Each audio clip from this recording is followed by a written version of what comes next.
La historia de la humanidad se ha cubierto de sangre a lo largo de los siglos que la han visto. Y uno de los siglos más penosos para esta humanidad nuestra, sin duda alguna, ha sido el siglo XX. Tantas guerras mundiales, tantos millones de muertos. Dicen los que calculan que en este siglo XX más de 100 millones de personas han muerto víctimas de la guerra. 2 conflictos mundiales, innumerables conflictos locales. El afán por matar, el afán por destruir, el afán por invadir. La triste historia de esta humanidad. Y hoy en nuestros pasajes de la historia vamos a reflejar uno de esos momentos vergonzosos para la humanidad. El momento en el que alguien decidió levantar una alambrada para cegar, para humillar los sueños de otros, los sueños de sus semejantes. Esta, amigos, es la historia de los campos de exterminio. Esta es la historia de los campos de la muerte. La historia de la vergüenza humana.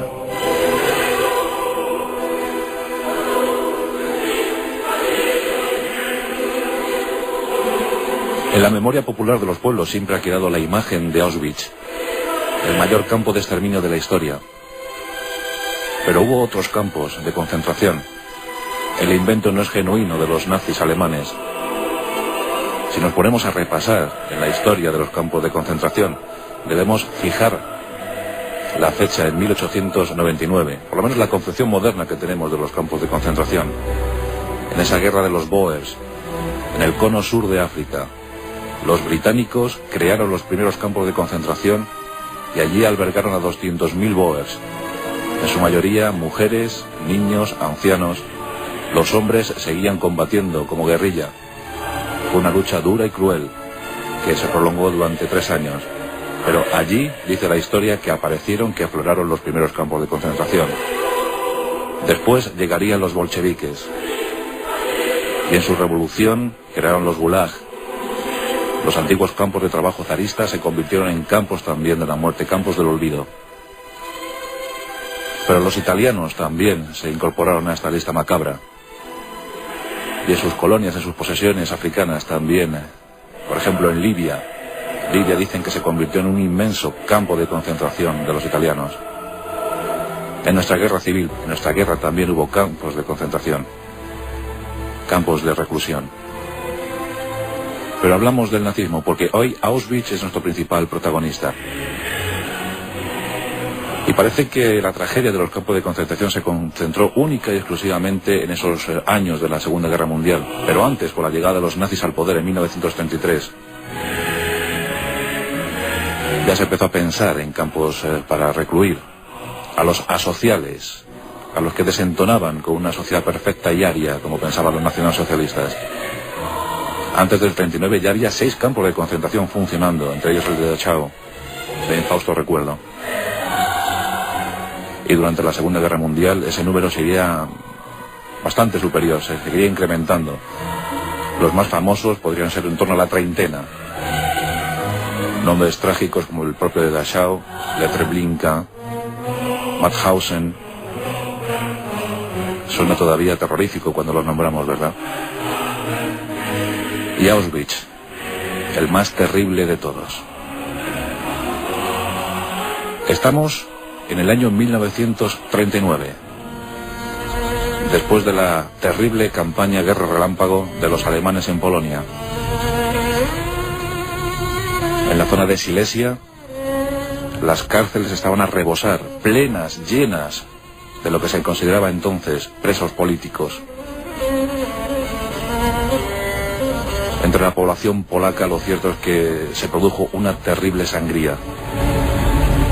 Las bajas de los polacos en la Segunda Guerra Mundial fueron tremendas. Por encima superiores a los 5 millones de personas. 120.000 en el ejército, 2,5 millones en la población civil y 2.800.000 entre los judíos polacos. Después de la guerra relámpago del 39, después de esto que os hemos contado, de tener todas las cárceles llenas, surge la necesidad imperiosa de albergar a estos reclusos, a estos presos, en campos de concentración. En abril de 1940 se empieza a pensar en la idea de asentar en Auschwitz, una pequeña población polaca, un campo de concentración. El terreno era propicio, dada la buena y estupenda red ferroviaria. Además, en la zona existía un antiguo cuartel de caballería que tenía los terrenos ideales, incluso algunas instalaciones que bien servirían para esos presos políticos polacos. En abril del 40 salió la orden, y el 14 de junio de ese mismo año, 728 presos polacos, presos políticos polacos, llegaban a la zona de Auschwitz. Serían los primeros, y desde luego no serían los últimos. En principio, los primeros presos se dedicaron a mejorar, a acondicionar las instalaciones. Se encontraron con una suerte de pabellones y caballerizas que intentaron adecuar para lo que después llegaría. Ni en sueños pudieron sospechar aquellos primeros 728 presos lo que vendría detrás. Aquellos pabellones, unos eran de una planta, otros de dos. Al final todos fueron de dos plantas, incluso se crearon 8 pabellones nuevos. Y empezaron a llegar los presos. En el frente oriental, la operación Barbarroja empezaba a arrojar los primeros prisioneros soviéticos. Y empezaron a ser desviados hacia ese campo de Auschwitz. Y en la idea de los nacionalsocialistas se empezaba a perfilar la posibilidad de la solución total, la solución final para los judíos. Estaban siendo recluidos hace tiempo y almacenados literalmente en ese campo. Sobre el ambiente, las industrias alemanas, que cada vez necesitaban más y más mano de obra, y a ser posible gratis. Más que mano de obra, lo que se precisaban eran esclavos. Se habían desarrollado una serie de investigaciones sobre pesticidas para el campo, y esas investigaciones habían dado como consecuencia un producto nuevo, muy novedoso. En su composición estaba el cianuro. Ese producto se llamaba Ciclón B. Y ese Ciclón B fue probado por primera vez el 3 de septiembre de 1941. La primera muerte masiva que se produjo en Auschwitz. Los prisioneros elegidos, 600 soldados soviéticos y 298 enfermos y tullidos del campo de Auschwitz. La prueba fue más que eficaz, aunque baste decir que no se utilizó el suficiente Ciclón B, porque al día siguiente todavía seguían algunos vivos. Utilizaron la dosis adecuada entonces y vieron como aquello se acababa rápido. Esto encendió la bombillita en la cabeza de algún nazi. Era la primera vez que se utilizaba el Ciclón B y había sido sumamente eficaz. Era septiembre del 41, pero la idea, la orden de la solución final para los judíos llegaría en enero del año 42. En un principio se había pensado la posibilidad de mandarlos al exilio definitivo. Incluso la isla de Madagascar había surgido como propuesta. Pero era mucho mejor para las SS, para Himmler y para todos los nazis de la corte de Hitler acabar definitivamente con el problema, erradicarlo, eliminarlo. Eliminar a los judíos y otros tantos que desentonaban con lo que se pensaba iba a ser una sociedad ideal y feliz.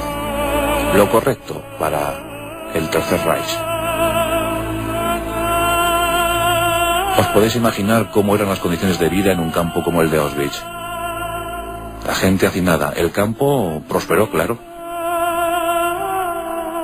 En principio, el primer campo que era Auschwitz, el Auschwitz I, dio paso a Auschwitz II. Un campo todavía más grande, que cubría la superficie de 175 hectáreas, con 300 barracones. Ni siquiera cimentados. Simplemente las cabañas se erguieron sobre el suelo, un suelo arcilloso. Y de ese Auschwitz II pasamos a un Auschwitz III, más cercano a las minas de carbón tan necesarias para el armamento, tan necesarias para mover la guerra. En definitiva, una serie de complejos grandes, otros pequeños, otros auxiliares, que daban una especie de parque temático de la muerte horrible para aquel que lo quisiera ver. Aunque la población civil pasó bastante por encima de este asunto. No se percató todavía, o eso es al menos lo que dijeron cuando la liberación, no se percataron de lo que estaba ocurriendo a pocos kilómetros de su casa. Los alemanes, los civiles, nunca quisieron dar a entender que ellos habían aceptado los campos de concentración. En Auschwitz la forma de vida era infernal, trabajos forzados continuos en las fábricas. Había un lema terrible en la puerta de Auschwitz que decía: el trabajo os hará libres. Qué eufemismo.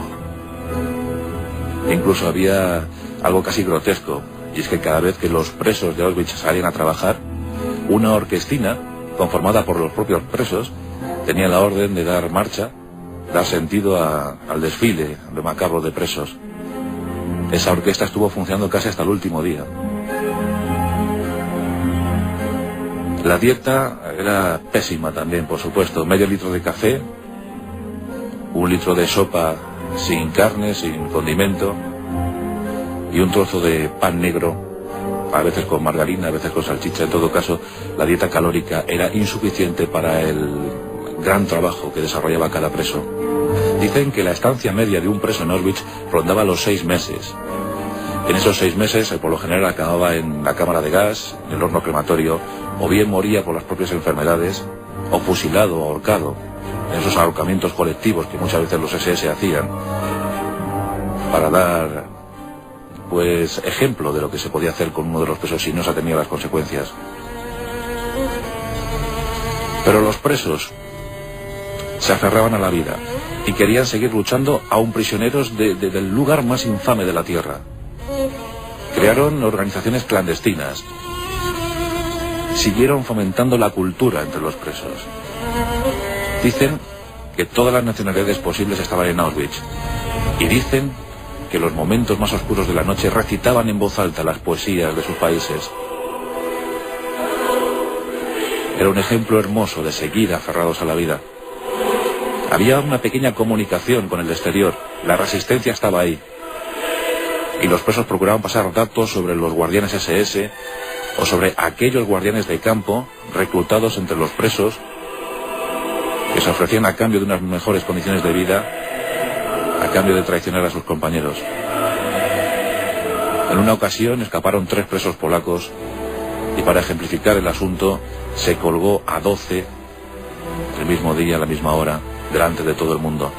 Cuando se pasaba lista, los presos debían estar genuflexionados, en cuclillas o de rodillas, o con los brazos en alto, y así podían pasar horas hasta que se completaba el listado. Y por supuesto hay que hacer alusión a las terribles prácticas médicas que se hicieron en Auschwitz. Algunos nombres se hicieron tremendamente conocidos entre los presos y posteriormente entre toda la humanidad. Es el caso de Joseph Mengele, especializado en hacer prácticas médicas con mellizos, con gemelos y sobre todo con minusválidos, con paralíticos, con tullidos. Eran su especialidad. A los prisioneros se les entregaban, se les aplicaban tóxicos de toda clase, pruebas de alergia. Con ellos se hizo toda clase de barbaridades que no vamos a entrar en pormenores para no asustar, para no asombrar todavía más a los que nos escuchan. Os podéis imaginar.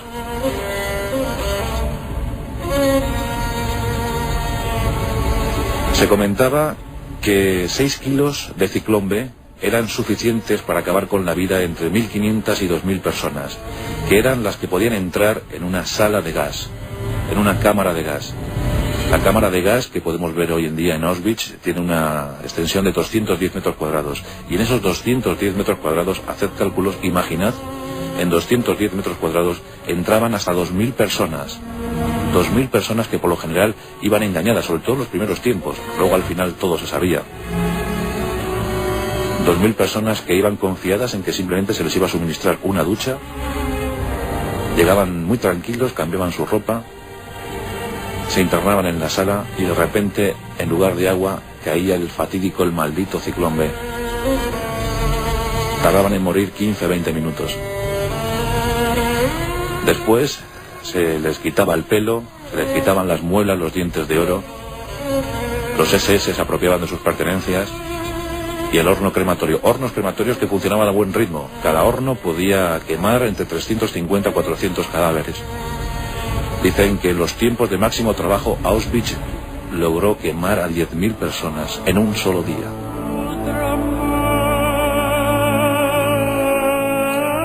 Los estudiosos del caso no se ponen todavía muy bien de acuerdo en cuanto al número de personas que fallecieron en Auschwitz, pero según cálculos muy certeros, o aproximadamente certeros, al parecer 1,5 millones de personas murió en Auschwitz en este tramo de 5 años. 1,5 millones de personas. Es el mayor cementerio del mundo. Con las cenizas se fertilizaba campos. Con el pelo se creaba la famosa tela de crin. Los dientes eran fundidos, se convertían en lingotes y eran enviados al cuartel general de la SS. Tremendo. Incluso los SS tenían la curiosa broma de quedarse con los juguetitos de los niños, los canastillos. Es indignante lo que se pudo hacer allí en tan poco periodo de tiempo, porque prácticamente las ejecuciones se prolongaron durante 40 meses. En tan solo 40 meses tantos muertos y tanta gente desaparecida.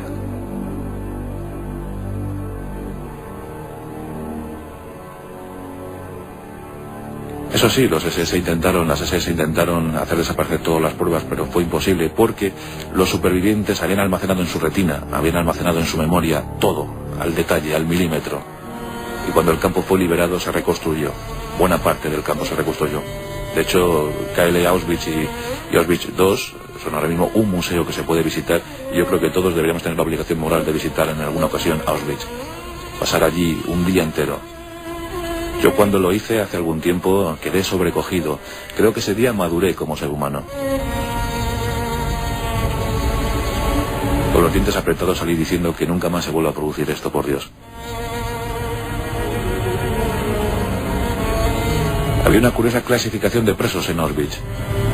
Cuando el preso era político, debía llevar un triángulo rojo. Cuando el preso era judío, a ese triángulo rojo se le añadía otro amarillo de forma invertida, creando así una estrella de David.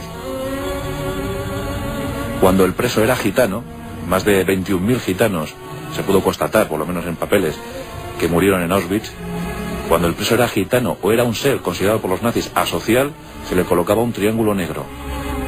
Cuando el preso era religioso, por ejemplo los testigos de Jehová, se le colocaba un triángulo morado.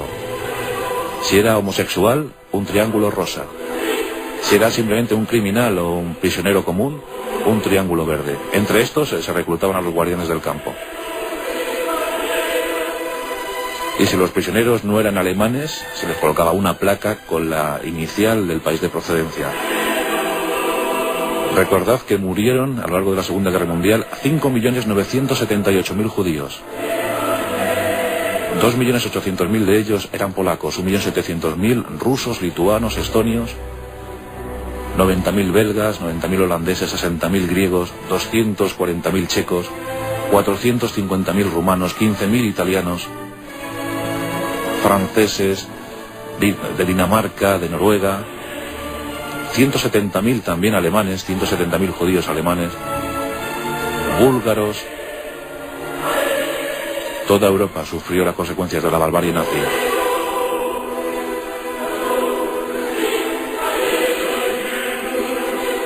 Las tropas soviéticas liberaron Auschwitz el 27 de enero de 1945.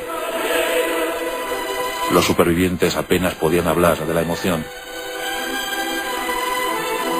Había algunos que tan solo pesaban 30 kilos, 35 kilos. Muchos murieron desgraciadamente poco después. La enfermedad había avanzado muchísimo. Las enfermedades más frecuentes en Auschwitz, dado el hacinamiento, dada la falta de higiene, eran el tifus, la sarna.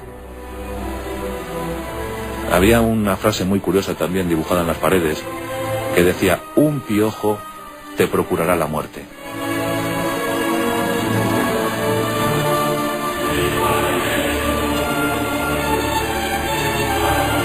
Era curioso también observar cómo esa red ferroviaria, esos trenes de la muerte que llevaban cargados de seres humanos de cualquier punto de Europa. Por ejemplo, los griegos llegaban casi todos engañados. Llegaban con un curioso contrato pues habían comprado un terreno. Los nazis les habían engañado en origen. Eso hacía que los judíos portaran sus mejores pertenencias, sus mejores enseres. Les hacían pensar que simplemente les iban a trasladar hacia los territorios del este, donde tendrían un territorio donde poder trabajar, donde poder salir adelante. Y eran condenados a un viaje infrahumano que duraba entre 7 y 12 días. Eran colocados en vagones que cerraban a cal y canto, y cuando llegaban a Auschwitz no había ni siquiera que clasificarles, porque buena parte de ellos, sobre todo los ancianos, los enfermos, habían muerto, habían fallecido en el viaje. No les habían facilitado ni agua ni comida. Buena parte de ellos moría. Se comenta que censados en el campo de Auschwitz fueron censados unos 400.000, que fueron internados unos 400.000. Pero como bien es sabido, el 75% de los que llegaban a Auschwitz no pasaban al campo, pasaban directamente a las cámaras de gas. Con lo que por eso es muy difícil calcular el número de muertos. Las preferencias para la cámara de gas antes del internamiento: niños, mujeres, ancianos, enfermos.